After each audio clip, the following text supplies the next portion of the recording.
Hello everyone, this is Dr. Manpreet Khurana again, and today's topic is nerve impulse conduction. Let's start. In the nerve impulse conduction, we'll be discussing the various potentials like the resting membrane potential, depolarization, repolarization, and refractory period. We'll understand how all these membrane potentials are governed and how they are maintained and how they get disturbed and what happens when a stimulus is applied to a nerve, right?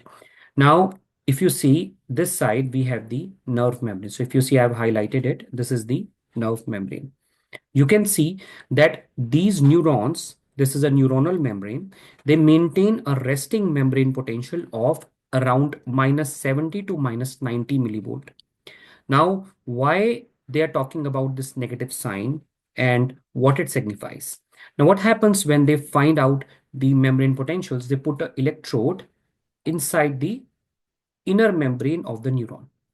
Now, this electrode takes out the reading. The resting membrane potential is negative because the concentration, the overall concentration of the potassium ions is higher concentration of potassium inside the cell and higher concentration of sodium outside the cell.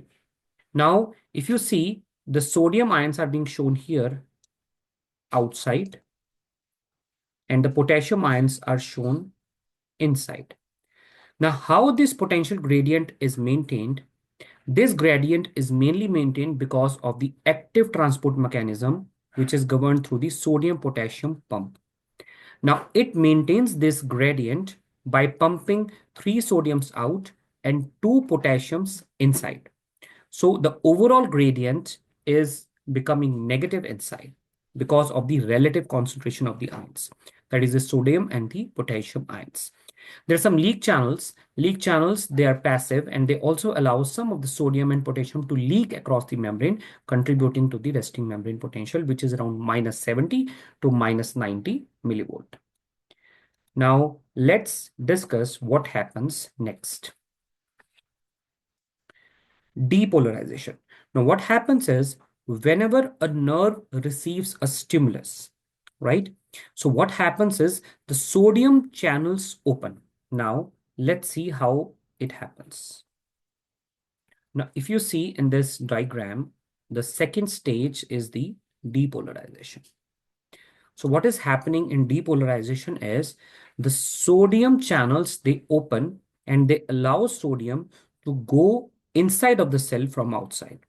We can also learn it by the small concept, which is known as sodium influx. Influx means coming inside, right? So the sodium pump open and the influx of positive charge inside, what happens is it depolarizes. So what is the meaning of depolarize is that the negative charge starts become positive. Now this depolarization occurs because of the movement of the sodium ions inside of the cell, right? Now, when this positive potential starts increasing, there is a threshold value. Now, the threshold value where the potential is triggered, right? The maximum potential is there. It is known as the action potential. Action potential. Okay. Let me just delete the drawings.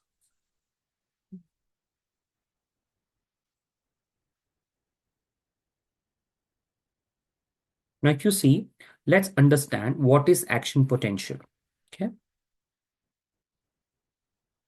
So the action potential is once the positive threshold reaches a positive value of around 35 millivolt, that is plus 35 millivolt, right? So what is happening is that more and more sodium channels are opening up and more sodium is going inside and the potential is increasing.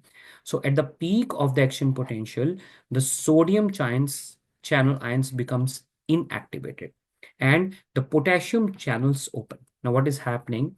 That once the action potential, this is the highest value, once this is reached, if you see the graph is going down towards a negative value. Why? Because at the peak of the action potential, the sodium channels become inactivated. And what happens? The potassium channels open.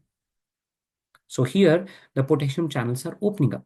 Now what is happening? Because of that, the polarization is again becoming negative inside, which is known as repolarization, right? So I can say that during this repolarization period, there is potassium ion efflux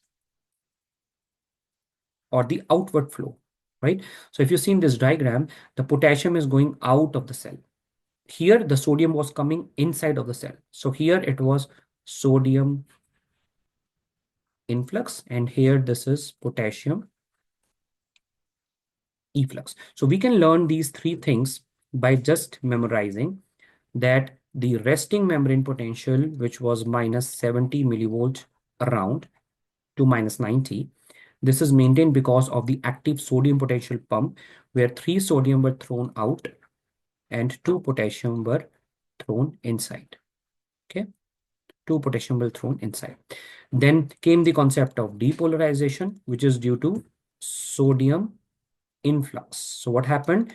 The inside started become positive, and at the level of around plus 35 millivolts, action potential, which is the maximum threshold, is reached. After that, the process of repolarization starts occurring, where there is potassium efflux. Efflux means the potassium is going outside, because of which again the inside starts become negative, which is known as repolarization, right? So if you see in this diagram, the resting membrane potential, depolarization, repolarization, which is due to potassium efflux, depolarization, sodium influx, and the sodium channels are inactivated at the action potential, which occurs at around plus 35 or higher. Okay, thank you and have a nice day.